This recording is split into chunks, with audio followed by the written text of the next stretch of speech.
Well, hi. Um, it's Grandpa Ricky again. And I just looked at the video that I made this morning, and there were a number of things that I wanted to talk about that I didn't. Um, and Kelsey had my friend had suggested that I talk about some things about this quarantining, and that quarantining is got fear in it. I think rather saying I'm on vacation or I'm on staycation, that makes it a little easier. And that's kind of hard if a pile of people's crushed into a small space and you can't do what you want to do and you haven't got the usual things that make you feel good and make you feel like you're important and are interesting to you. So I've noticed that a lot of my unresolved things, like things about myself that I have difficulty with, um, they're coming up, and I just have to feel them and keep feeling them, and don't do anything about the feeling. Just feel it, and it's like, okay, wow, this is pretty incredible. And if you feel it long enough, and you'll get to a point where it shifts. The feeling will shift, and often with a bit of help from you saying, well, I know one of the ways to make stuff shift is think about what I'm grateful for. So that's a little tip for you. And June and I do that a lot. And now I'm trying to read my own handwriting here. Oh, God. One of them is go slow and do it right. And I didn't do that when I read this list here.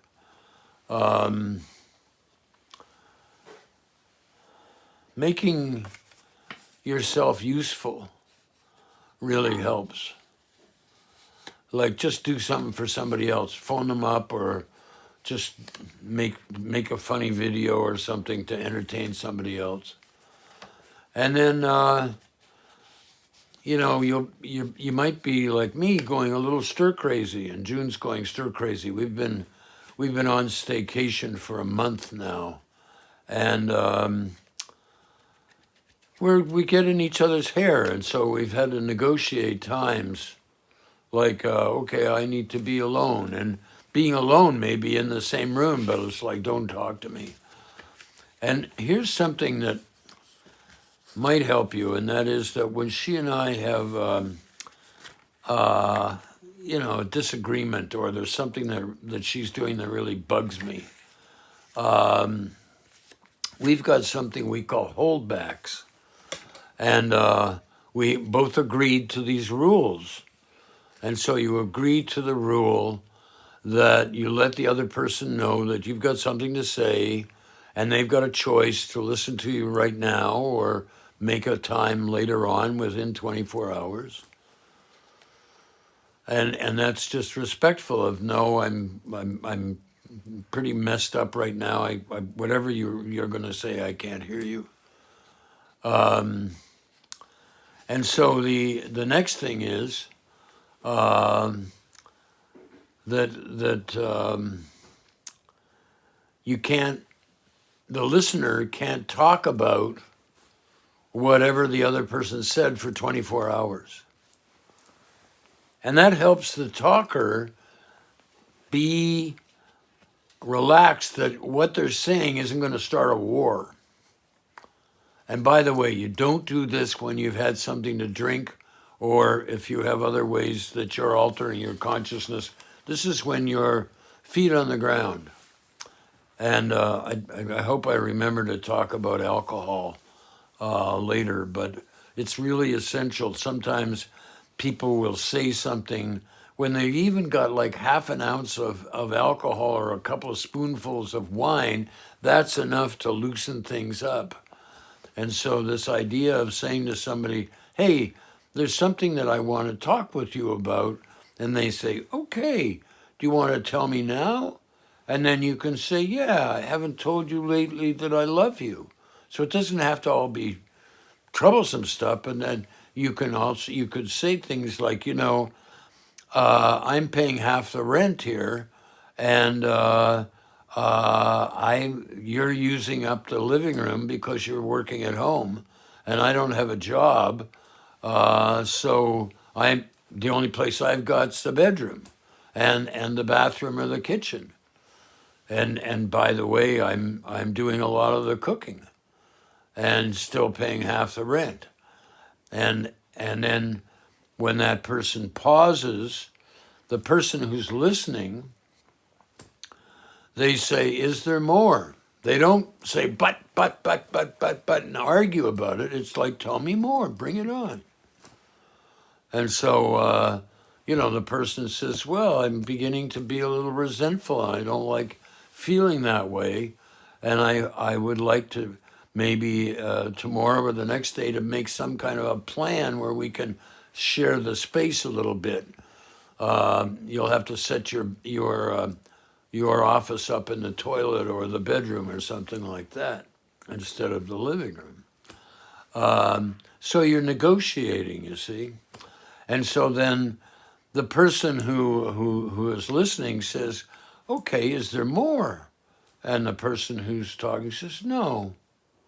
And then the person who's talking has to take responsibility for getting the other person grounded again, present. And you do that, you get to be present through your senses. And so the person says, hey, can you see anything in here that you like? And they look and they say, well, I really like that light bulb. Okay, great.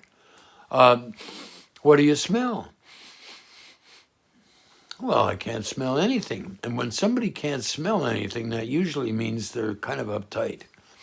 And you say, well, can you smell the coffee that somebody's cooking near here? And they'll sniff it, and they'll be able to. Usually, they can smell whatever you're telling them they can smell. And maybe they're lying, but that doesn't matter. And then you say, you know what are you hearing? I'm hearing music. Do you hear that? Do you like that? And so you're using their senses, and you could dance with them or hold their hands or get them laughing and tell them a joke. Ask Siri for a joke. She's got some real cornball jokes. Oh my God.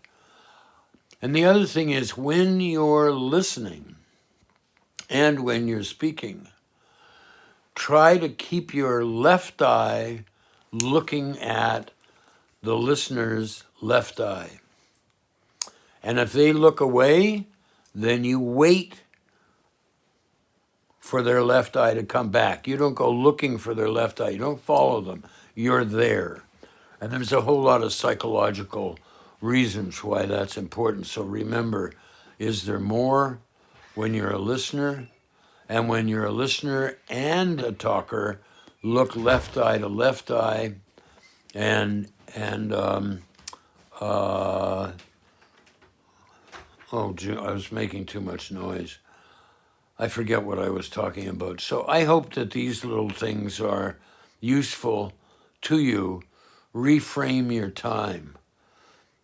Decide you're going to have it on staycation. I think in another earlier video that I made today, I talked about the importance of getting spiffed up a bit. Don't wander around all day in your pajamas. Make your bed. Have routines. Get some hobbies, like hobbies just for you. I've started sketching again, and I'm going to start doing some watercoloring. And I also decided today I want to make some cartoons, and to start writing poetry again. And then to have some projects, like mine is clean up my mess. Look at this. This is just a mess. So thanks a lot for listening, and please make your videos. Even if you think they're stupid, if you think you're ugly, or any of that kind of stuff. But like, now is the time we need one another. Boy, do we need one another. We need to hear lots of different ideas. So I read lots of news feeds, And I found an article on Huffington Post, or maybe it was maybe it was Trump.com or something. I read them all, trying to work out equanimity. And so I sent this link to this article to a number of people who I know are smart people. And I said, hey, what's your perspective on this? And some of these people were Republicans, and some were libertarians, and some were Democrats, and some were socialists. And it was very interesting to get their look-see. So I'm going to make a few more staycation, quarantine, although I don't like the word, videos, because I want to be useful.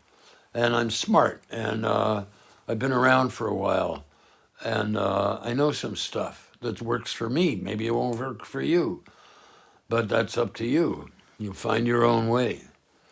So thank you very much for watching. You give me something to do, and I think, gee, if I can help one person, I've been useful. It's been worth all this work.